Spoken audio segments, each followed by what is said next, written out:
Hey, this audio was recorded before the Chapter 5 update that added all the friend dialogue, so stay tuned for episode 2, which will be on the second channel sometime in the future.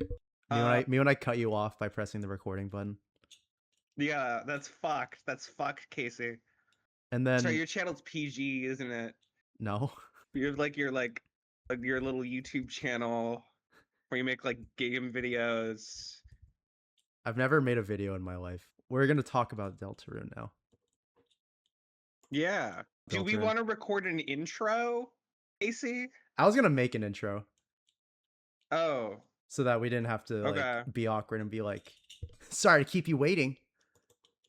Sorry to keep you waiting. Sorry to keep you waiting. Sorry to keep you waiting. Sorry to keep you waiting. Sorry to keep you waiting. Sorry to keep you waiting. Sorry to keep you waiting. Sorry to keep you waiting. Anyway, this is the worst podcast of all time. No, we should have an intro, Casey. What would the intro be? Okay, give me an intro right now. Intro me. Hello, Yazuli Nation. I'm Emma. This is Emma. I made that butter game. She made a butter game. And you know, I'm the Sniler. This is the Sniler. So We tried recording one of these for chapter 3 and 4, and I didn't do anything with it because I'm a bad person. So we're doing this for chapter 5. yeah, sorry to keep you guys waiting. Yeah. Sorry to keep you waiting. I just have a Okay. cough. I just have a cough. Before we get like too deep into like talking about the weird root and stuff, well, first off, spoilers for Deltarune chapter 5, I guess. Yeah, Yeah, we're gonna start by spoiling the main route, and then we're gonna talk about the weird route later. Shout out to all the dickheads who like I'm employed, so I can't play it immediately, and then I get spoiled on YouTube because you fuckers can't put spoiler warnings in the thumbnails. I hate all of you. I feel like this will come out in like 2 weeks, or like maybe this week or something like that. So I think the time has passed. But like first week, you don't put the weird route in the thumbnail. I was so pissed. No, yeah. Anyway, let's just talk about what we liked. Let's just talk about what we liked about the chapter first. How about that? Lots of good, like Toby Fox writes in fluent lesbian somehow. Yeah. And the shit between Noelle and Susie at the fair is really good and really cute, and I like that Chris is there too. I'm not a believer. I like the way I'm not a believer of like Chris and Susie, right? But I saw some interpretations that were like Chris is like gritting their teeth and being like fucking dying when we're like, no, you two should go do the hammer. No, you two should like go on the Ferris wheel. And that made me feel really bad. I am polyamorous, and I saw people interpreting that it was a three-way ship, and I like that. I think it's cute. I think it explores all their dynamics in an interesting way. I especially like when they're like, no, everyone is dating. Rousey and Noelle aren't dating. Birdley is only dating Chris. No, I like Curdly. Curdly's great. Why did Chris have the feather? We had some Curdly. Why did Chris have the feather? Chat. Right, exactly. Why did Chris have that feather? Chat room. Anyway, enough about shipping teenagers. Anyway, I think this was the best chapter gameplay wise. Oh yeah, the gameplay of this chapter was really good. The platformer sections like felt good. I just wanted more of it, to be honest. No, same. I really hope that the platformer sections get like the climbing that we got in chapter 4. That's what I was thinking. They're like the climbing kind of stayed in chapter 5, right? It was sort of like it was like an extension of the like natural Deltarune gameplay, which is like the RPG maker, like just walking around interacting with stuff. It was like they added that on top, so I'm hoping that the platforming sections like get added to future chapters as like we're also designing this gameplay, because like it made really interesting like boss fights. Like the fucking fight against all of the flowers that aren't flowery at the end of the final section. That was like a really, that might have been like my favorite fight of the chapter just because it was so, I don't know, I just really enjoyed like the platforming and like the combat in that. Well, also I really Sorry.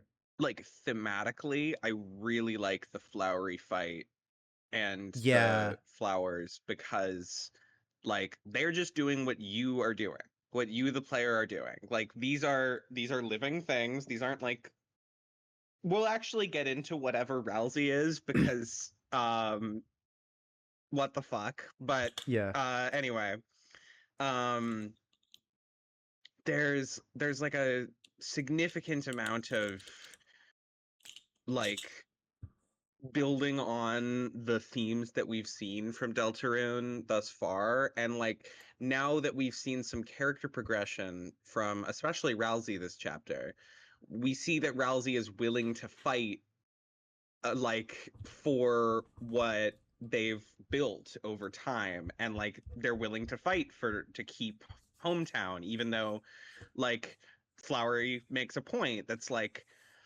what if you just closed that dark fountain? Like, what's special about that dark fountain versus this one?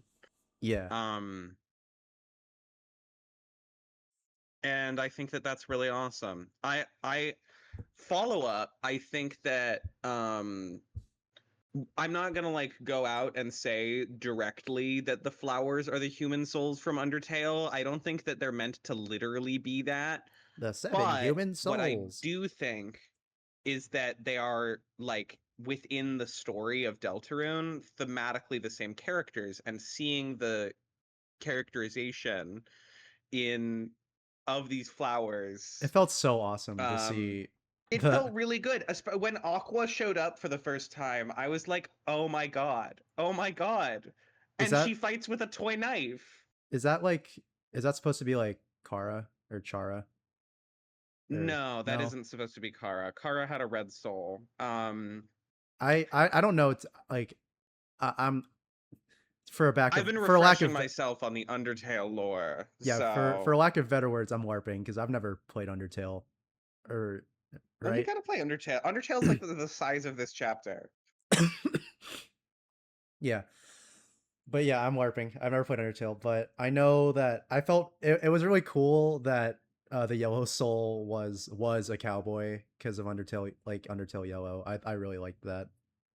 That was Yeah, awesome. I really like that. Like as a nod, they are a cowboy, but they aren't Clover. Like Yeah, Clover's still an original character, and yeah, I think that that's awesome.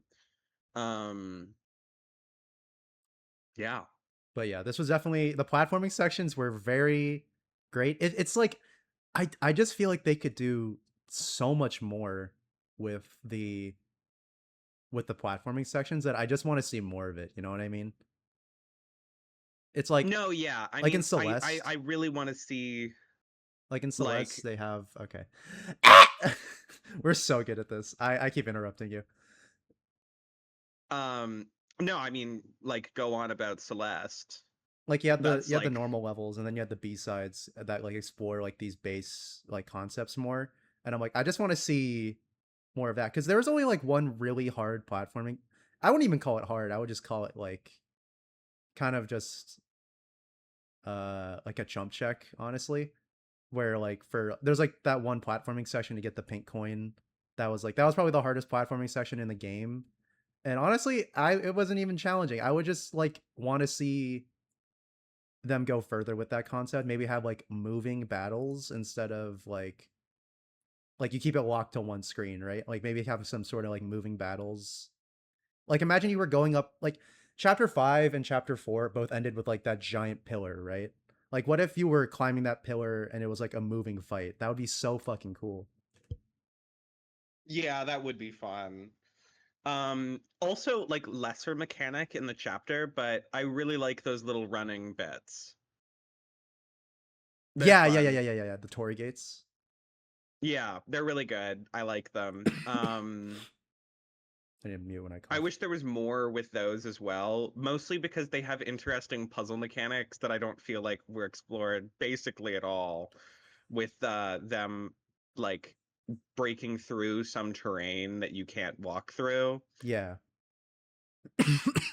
Sorry. I think they put so much work into those sections and like the platforming as a whole, like the whole like how it works mechanically, that I feel like they're not gonna just abandon it for this chapter alone. They'll probably have like some My guess is that in-universe at bare reason. minimum we'll get something in Hometown. Because we are gonna get some hometown stuff next chapter for sure. Yeah. Because, you know, there's a Noel room now. Oh my, poor Susie, bro. I don't.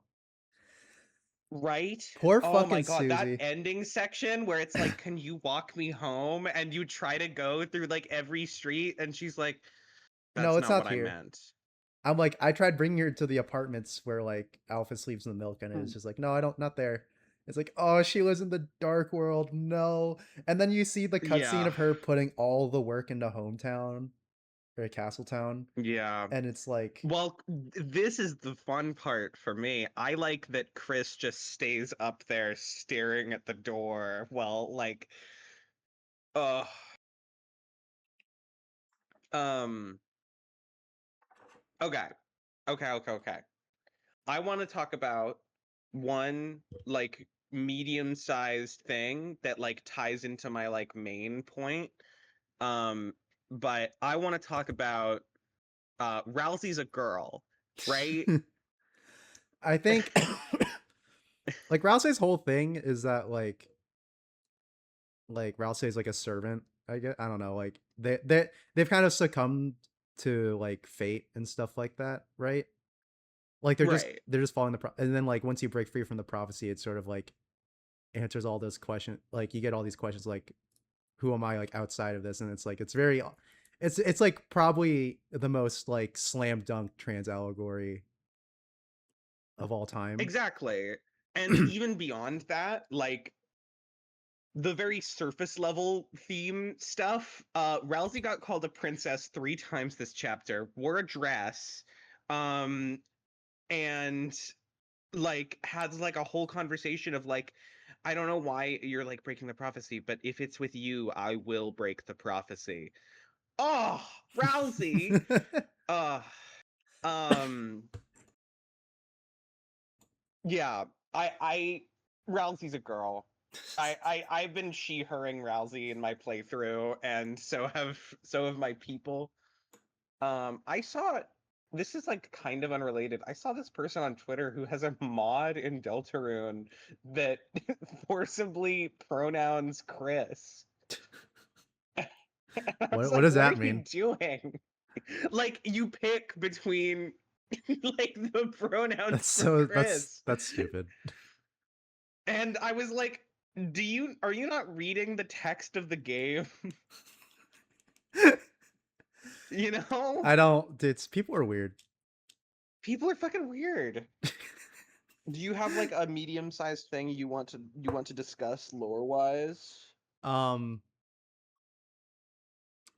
I was so my thoughts after chapter 5 were that um I feel like, so how do I explain this? I was kind of worried going into like after chapter 4, like how they were going to like incorporate all this sort of like Gaster stuff into the plot, right? Because Deltarune's obviously supposed to be like its own thing other than Undertale, so it's like you can't really introduce. There's not gonna be a scene in like chapter 7 where it's like it's WD Gaster, like, right? That's fucking stupid. So I was like, how are they gonna introduce like these sort of concepts to like the normal, like a normal playthrough of the game? Because like if you're a normal playthrough of the game and you like don't know anything that's going on, you don't know Undertale exists or whatever, it's like nothing about that would make any sense, so they can't do that. And now it's like the weird route is now very clearly very connected to Undertale, and I feel like they're going to sort of put that sort of like connection to like Gaster and stuff like that into that part of the story. And Deltarune, like a normal route of Deltarune, is going to be um like basically its own thing. And I think that's like probably the best sort of outcome in my mind. Does that make sense? No, I mean totally that makes sense. I mean, there's the Sans like dialogue that's required in the Weird Route where Susie draws a picture of And then three that's the picture in friends. Undertale. And then that's the picture in Undertale. And then Susie is in There's Undertale. Like and then she's mentioned. Susie is in Undertale. Well, kinda, Don't right? they like say her name once? I don't remember. They say one of the fun characters says her name Yeah. once. Cuz like if you're like a normal person, you know, yeah, if you're a normal person, you don't like know anything about this, right? So you have no idea who the fucking fun characters are or anything like that. So Yeah. I think it's good that they're keeping it like separate so that both parties can get what they want out of the game, I guess. Does that make sense? No, yeah. I mean, I also think that like it makes sense for Noelle's characterization to sort of break out of the bounds of the game. I don't know if you've been reading the Spamton sweepstakes newsletters and such. You think you're so fucking But clever by saying breaking out of the bounds of the game, huh?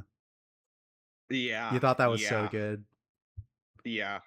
I cast Fireball Um, directly to your location. fuck. That's gonna be here in like 4 hours. Off the record, But I was getting coffee and I was on call with, and then I made the fucking yeah, stupid EFOC joke, and yeah. and I just that, and I felt like, oh my god, I need to die. I can't believe I just said that, and that's how I felt saying the fucking fireball thing, because that's the most like I play D&D actually like joke of all time. Anyway, Yeah, and it's going in. no. I'm gonna call back to it later at a pivotal moment, and then you're gonna have to put it in. Oh my god. No, but like there's like this whole section that's like a diary entry or a blog post written by Noelle, and it talks about like Dragon Blazers 2, Oh yeah, a I remember this. bizarre like a bizarre glitch that gives you like there's like an ice room, and it's like very obviously meant to be chapter 3's mini games in retrospect. Yeah. But like her whole character is that I think it was like a Andrew Cunningham video that had like a line that I really liked, which is Noelle is a character who very much is good at breaking video games and like will naturally be doing that. Unfortunately, she's placed in a video game. And uh like the Weird Route being very like this is breaking out of a game and what that would mean for the people within that game. Like these characters hold sentience in the context of the game. Like if you are engaging with it, like the characters are in some cases aware that they are in a video game. We're pretty sure Chris is aware at the very least. Yeah. And Rousey is aware. I don't think Susie is aware. No, she isn't. I don't know. I saw like some fan art the other day that was like Chris, Rousey, and Noelle all with thought bubbles that are like, I need to kill myself after this is over. And then Susie has a thought bubble that's like, I love spending time with my friends. Susie is like completely oblivious to the like bigger narrative going on around her. She's focused on she is a video game character in the story, and then everyone else is like sort of realized, you know what I mean? But Susie has also sort of realized, like, Susie just hasn't had that reaction to it, you know? Do you think? And we're gonna get that, I think, in either chapter 6 or 7. And Sorry. you know, yeah. Yeah. Um, you know, I think that it's going to come crashing down and there's going to be like a reckoning. Yeah, chapter 6 is Okay. definitely going to be like a giant, like it's going to be like the most climactic chapter, I feel like, and then chapter 7 is going to be like sort of a recoil to that. I feel like chapter 7 is going to be like one big boss fight followed by post game. I could be wrong about that. But okay. I want to talk about some broad themes. No. Of Deltarune. No. No? So I love how chapter 5 is sort of like it felt like a love letter to Toho, you know? Did you feel that? Yeah. Like during Aqua's theme, like during the fight, it has the Toho, like I don't remember what game it is, but it has like it uses that sound font. And Aqua herself, like the sort of like the red rib, like Susie literally wears Reimu's ribbon during it. And I just felt like I just sort of loved how this was a love letter to Toho, I guess. Well, yeah, and I mean, Undertale and Deltarune definitely have some like Toho roots. Anyway, what were you gonna say? Broad themes, broad sweeping themes. Okay, so also this chapter was fucking beautiful. Oh my god, the art of this chapter was really fucking good. The like sun being there, and the fact that the Song of Seven Suns was like played. Yeah. Well, it was played because the 7 sun lamps above the flowers. Yeah. And that's so cute to me. Okay. One more thing. There was a line Let's in the shop. Talk about no. One more time. One more time.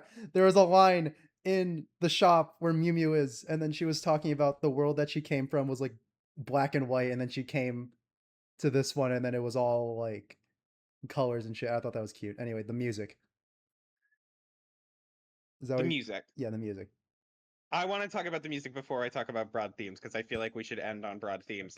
The music was so fucking good. I've been playing Flower Man and fuck, what's it called? Cutie Mew Mew Magic. Yeah. So much. When the first song that was like really like a part of the chapter, like when you get to the Dark World, when specifically Garden of Hopes and Dreams played. Yeah.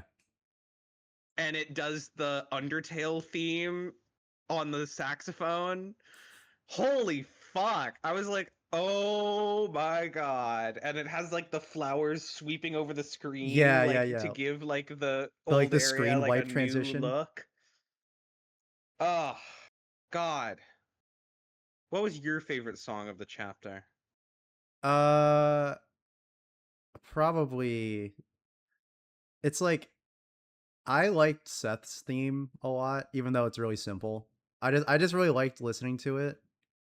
I think the fact it's like it's sort of not surprising because like Miku will be in anything, you know what I mean? Yeah. So I was like having Miku in the game is perfect for like that first time like listening to like is that fucking Miku? And then it is Miku, right? But it kind of like it's not super surprising that she's in the game, I guess. I don't know. Maybe I'm weird about that. Maybe I'm jaded. I just think like that song is really good outside of like the shock value of like, oh my god, wait, Miku is singing this right now. No, yeah, but like it is just a banger. Like it is it's so good. My thing with the Flower Man with Flowery's theme is that there's like lyrics playing through it, right? Like on the top of like during the fight. But I didn't remember any of it, so I just say Flower Man over and over. I just say Flower Man over and over as the lyrics. That one's really good. I fucking love Camellia. Camellia is such a good fucking producer, dude. I don't.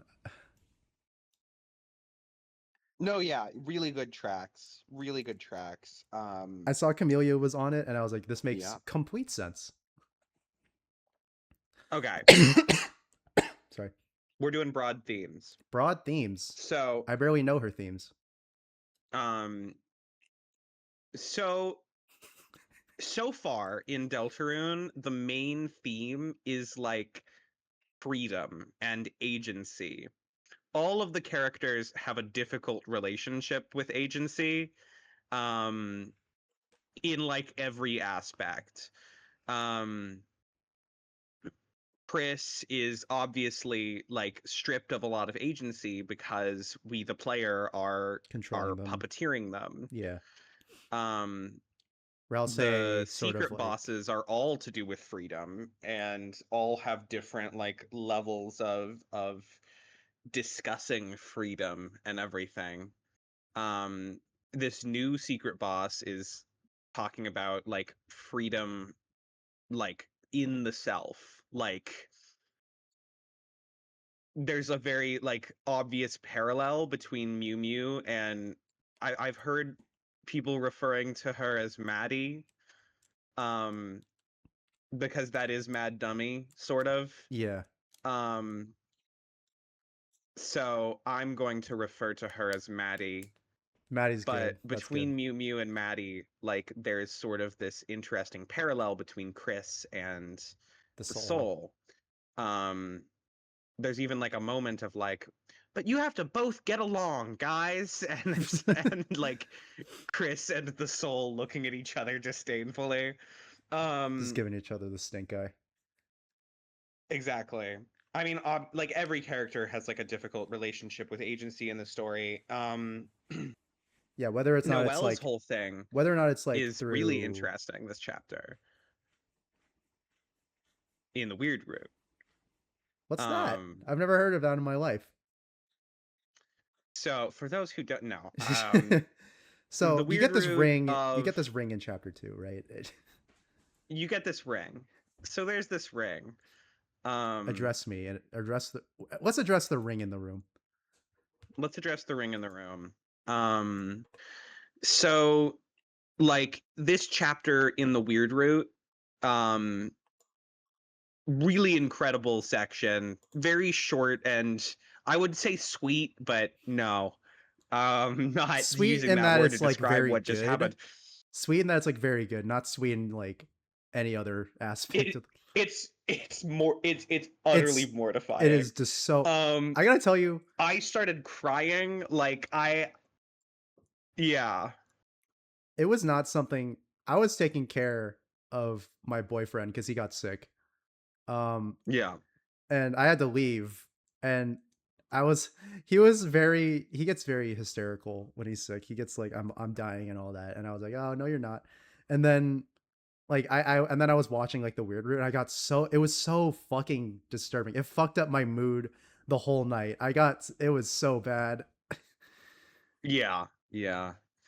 Anyway, Noelle, through the weird route of this chapter, you have like you spend time at the fair with Susie after it has closed down. That was really sad too. It was really fucking sad. And it was like Susie being like a way out a little bit for both Noelle and Chris during the weird route. Like Susie is just a reprieve in the weird route, and it's so fucking sad. You go after the fair, you go and talk to Noelle on the lake.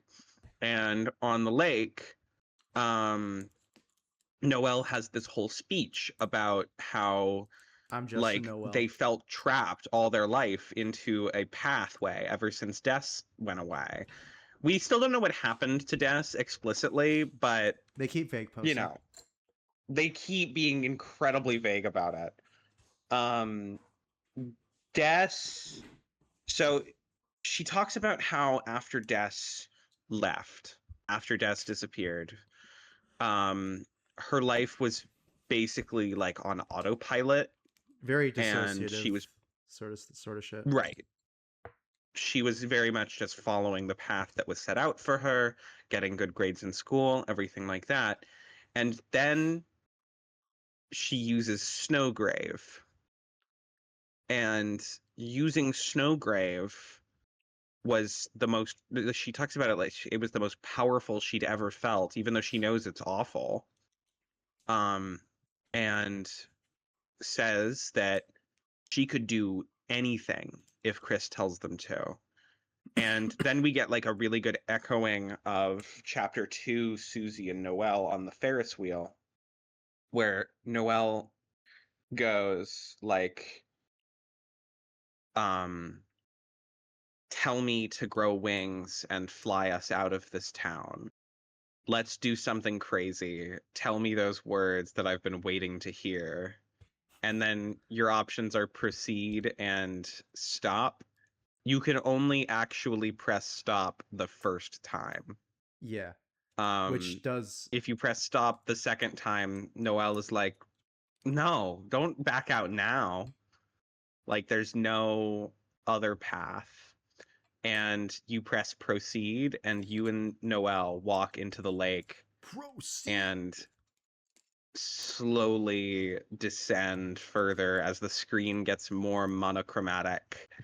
And eventually, the screen goes white, then it goes black, and then it says, Insert the most chapter 7. fucked up part of this whole thing, insert chapter 7, side B.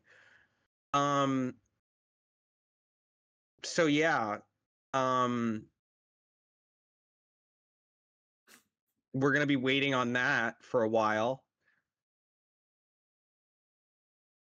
That's why I said that chapter 6 was probably gonna be like the climactic chapter, because it's gonna happen without Chris and Noelle, right?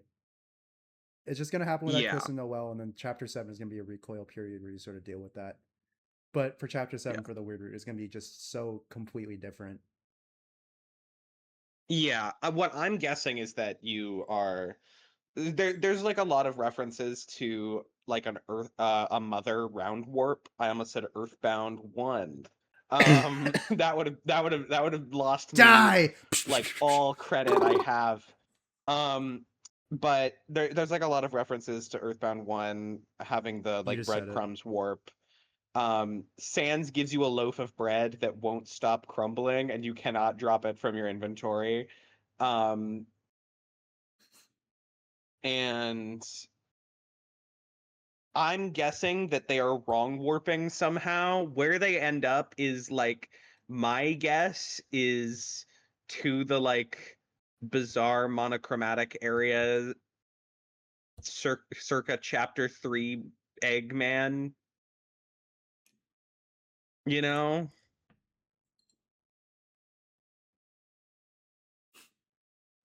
I got nothing to say. I don't know.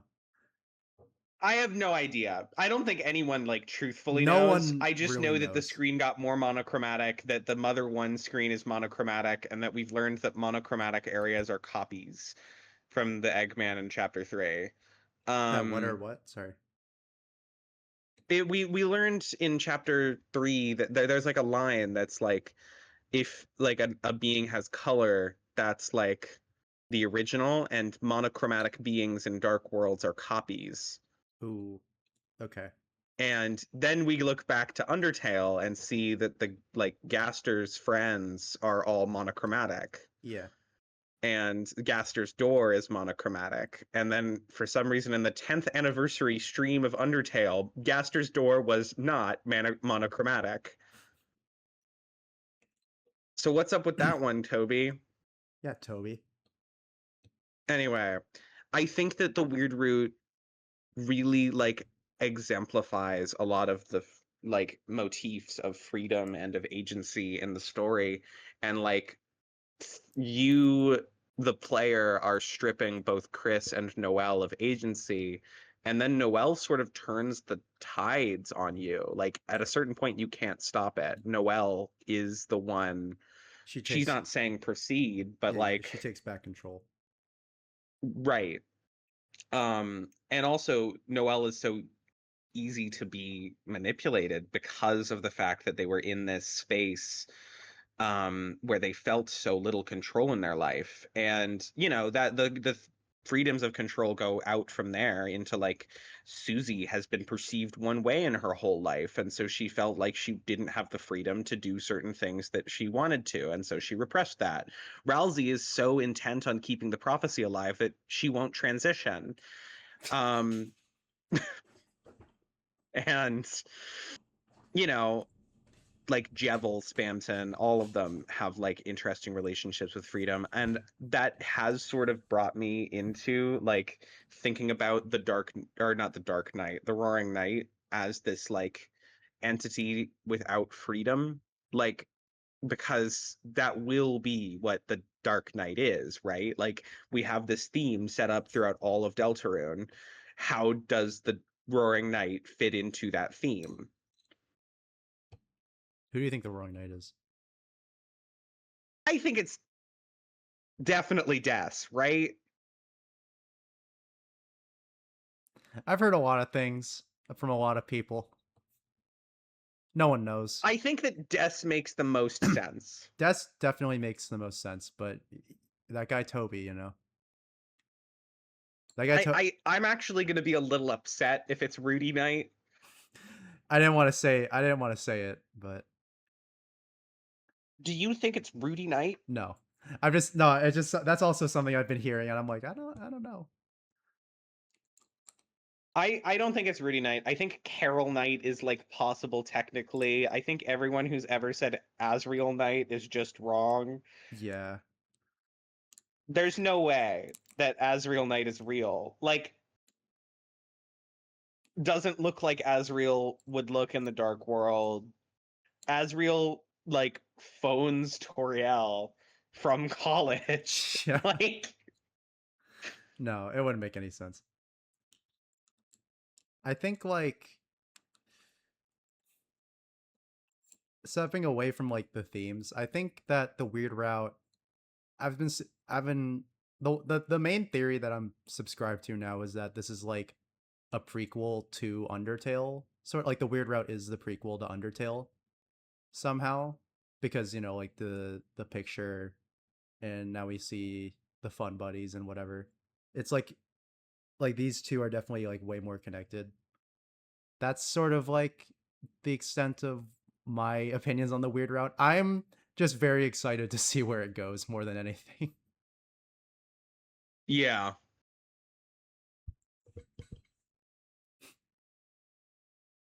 What do you think?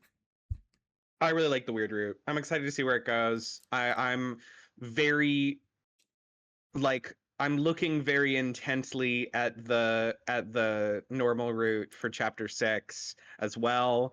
I think we're probably going to go into the bunker or something We have to. because we have like We have all there's the no codes. way that this is like a training montage, you know? Yeah. We I mean, don't we have all the codes at this point? Well, we have like the fucking Asgore code. That's just that's the date for Undertale. It's the release date for Aren't they stupid? Don't they know when Undertale came out? Don't go in the bunker, dude. That's when Undertale comes out. We gotta wait for Undertale to come out anyway. Maybe like I don't know. The shelter seems very likely. Maybe something with the lake also. I feel like we're gonna definitely see more of the lake in the next 2 chapters. I think we just have to. Yeah. Yo, rest in peace, Onion, by the way. Yeah, Onion got grilled.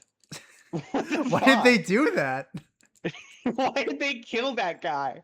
I was waiting for him the only at NPCs the beach to die for real in Hometown are Birdly and Onion. Why'd they fucking do that? Anyway. And only one of them deserved it. Fucked up that they killed that guy undeservingly. No, for like fucked up that they killed Onion undeservingly. Bro literally just swam out near the out of bounds zone, and then that guy was like, I'm just gonna kill you now.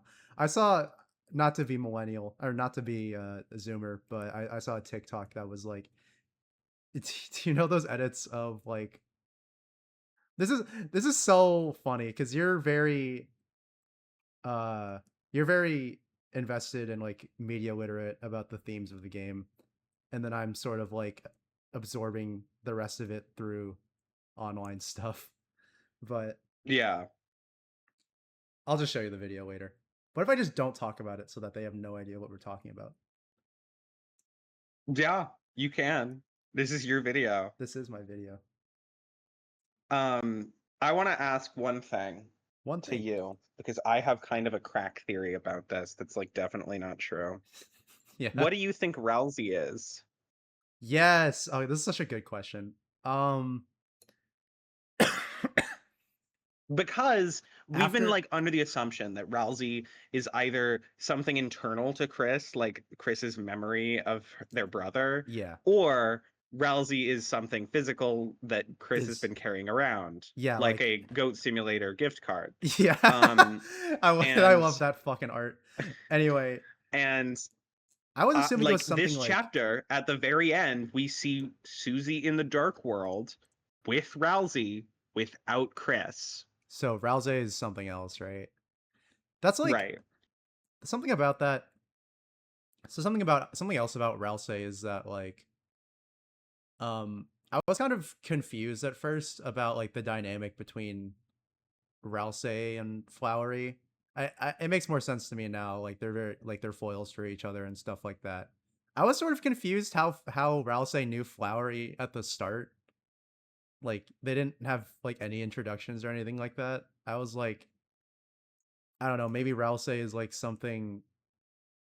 I don't know. Something also related to Asgore. I was very confused. The big one that I've heard, the big theory that I've heard, yeah, that I think is it's Chris's estrogen. The most likely that I've heard. It's Chris's estrogen. It's Chris's no. No. I think I don't know how I feel about this, but it has a lot of ground to stand on. I feel like a lot of theories have a lot of ground to stand on, but like only one of them is going to be true at the end of the day. Right, exactly. The theory is that Ralsei is the roots of the trees in Hometown. Yes, like the fucking like the maple trees, or you know, yeah. Well, because the trees look like that one tree that's like 60,000 trees or whatever. Like the heaviest creature on Earth is this tree. Oh yeah. I've heard about that. And the tree in Hometown looks like that tree. This is a crack theory. This is a little bit of a crack theory. The main reason is because Ralsei can go between all of the dark worlds. Yeah. And so Ralsei has to be something that goes between them.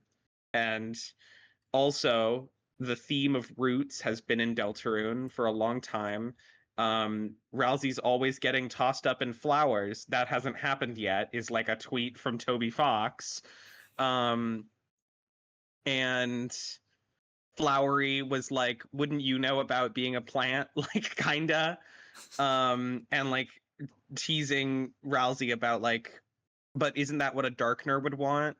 And if Ralsei isn't really a Darkner, then that would make sense. But why do they look like Azrael? Well, there's the thing. Asgore says like at the end, like, that friend of yours, Ralsei, like, he looks kind of like your brother, but the longer you look at him, the more you can tell that he doesn't really even look like a monster.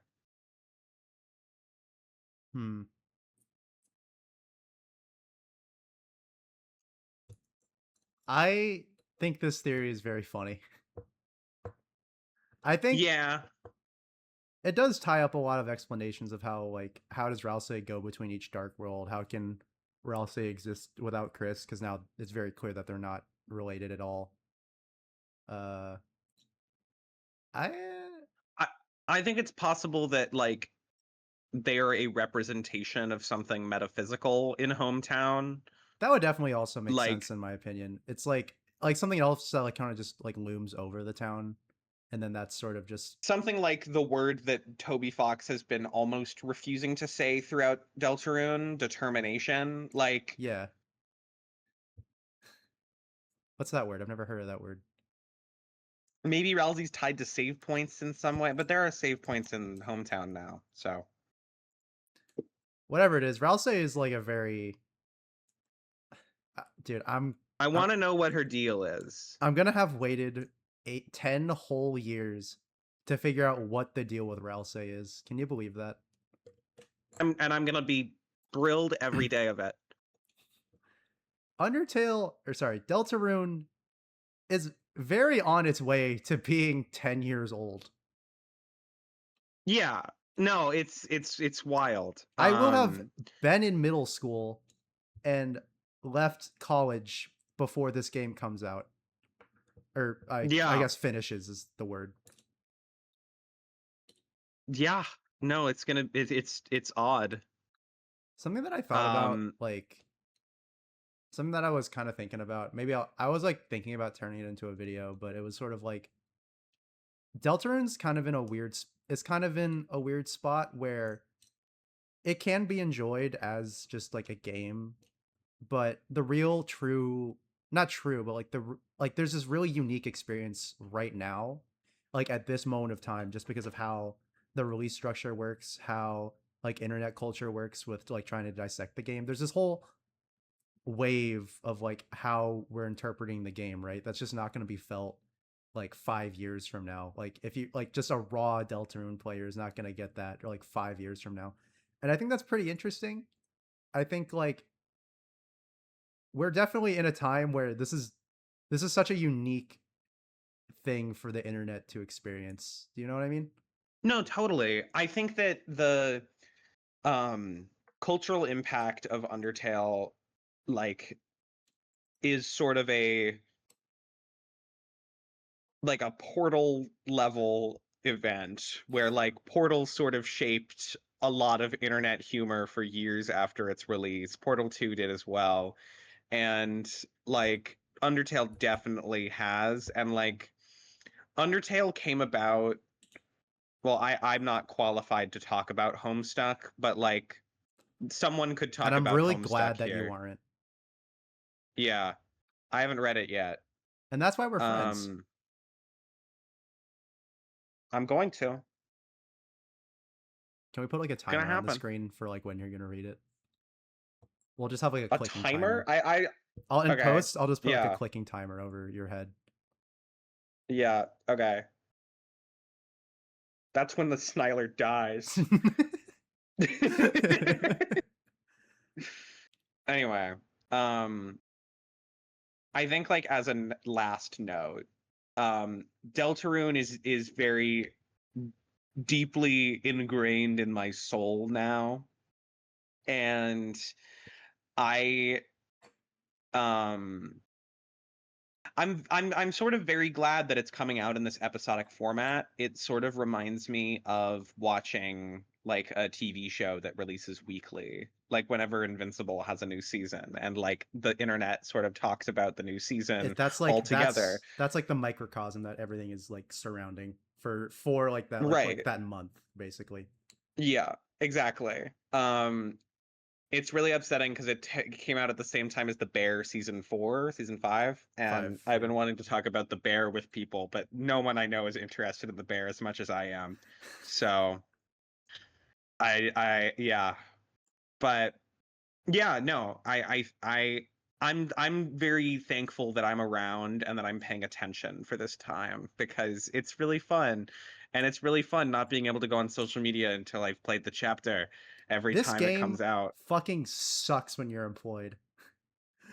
Yeah, as an unemployed bitch, like this game's awesome and I've never had an issue. I just don't have the brains.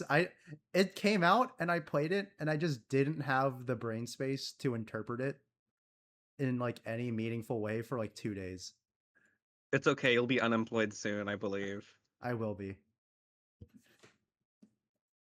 What's your favorite enemy in Deltarune Chapter 5? I really liked the books in the platformer sections. I liked how you could like jump through them in a satisfying way. Yeah. It reminds me of that one room in Celeste. The in the In the hotel. core? No, in the hotel. Oh, yeah. I know what you're talking about. Where you can like there if you just for the speed run, you just enter it and then like phase through the blorbs and then yeah. No, yeah. Not phase through. I really like the flowers a lot. I like fighting them in their variety of fights. My favorite flower, I really like Seth. I like Seth. I like them a lot. I like green a lot. I think everyone likes green. I think green Green is like not a flower, but Mew Mew's great. Yeah. I think Aqua was really fun. I think Aqua was a very fun character. Flowery, like himself. You got any thoughts about Flowery? I initially fucking hated him, and I still do, but he's sort of Germa to me. He's sort of. I was like, you know, I thought he was funny. He's really funny. He immediately was pissing Rousey off, and therefore pissing me off because I am like #1 Rousey supporter. I support all her wrongs. Exactly. I support women's wrongs. I thought he was sort of. It was like, how do I describe it? It's like when Tenna in chapter 3, like he was the comedy of the chapter, right? And I was glad that Flowery wasn't that, if that makes sense. I'm glad that like he just became a character after that instead of being like a collection of bits. I also like that he was much more mature than previous like main chapter antagonists. Like King, like Queen, deeply immature. Queen, love her. Love her. Love her. Deeply unserious character. And same with Tenna, right? And then chapter 4 was like just tonally the different. knight was the enemy, and like very tonally different. Right. But like this chapter really had like Flowery, which was like he knew what he was doing, and he was kind of right through a lot of it. Yeah.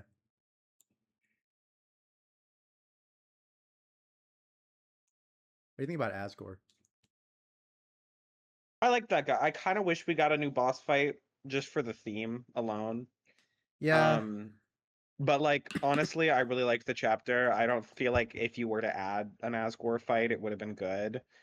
I like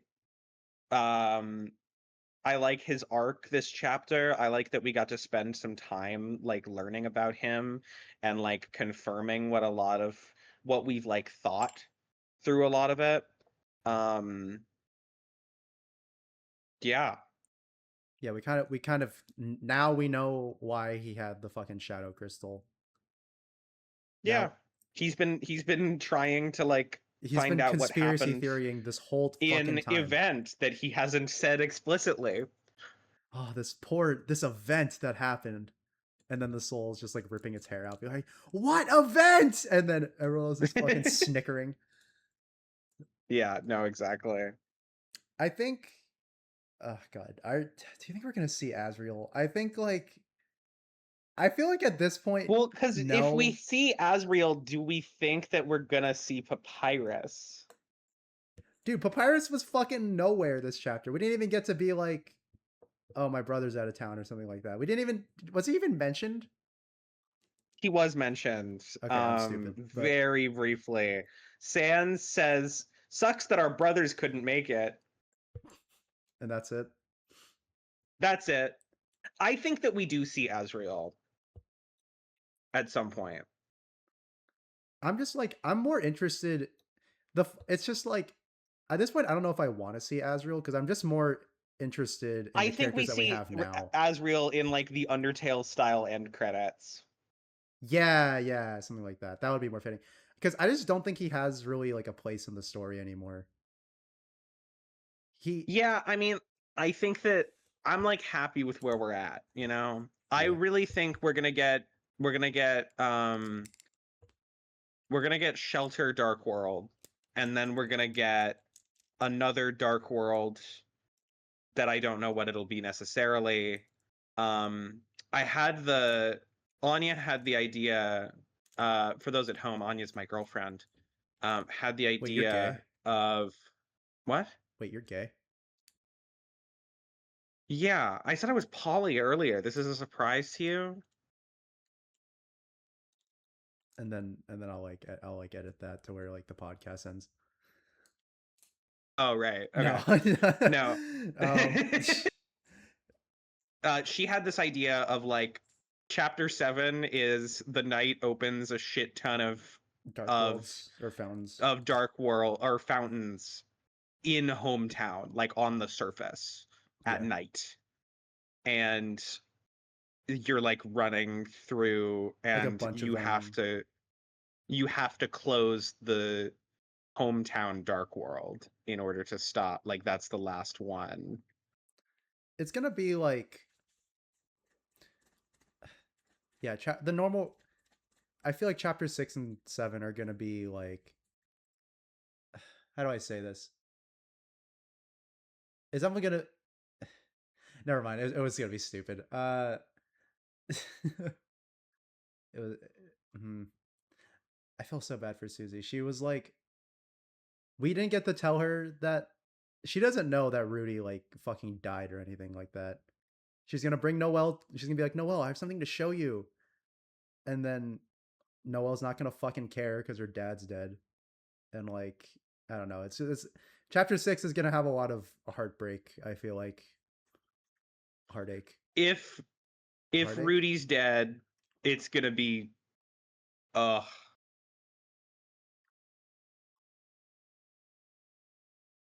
horrifying. I think that's everything. Yeah, I think we covered it. All right. Actually, no. Get ready for episode 2. We're gonna come back in a week. Oh yeah. I forgot about that. And we're gonna talk about Deltarune more. Yeah, we're gonna talk about. We actually do have the answer on who the Roaring Knight is. Right, we figured it out. We've been theorizing. We have a cork board with red string. Right, we got the red string, and we know good who stuff. Pepe Sylvia is. Exactly. Sorry to keep you waiting. Fuck, we didn't use the soundboard for anything. Quick, spam it. That's the what a predictable creature. Glue. I come San Francisco. Flowery. Flowery. All right. That'll be it. Yep. All right. And stopping.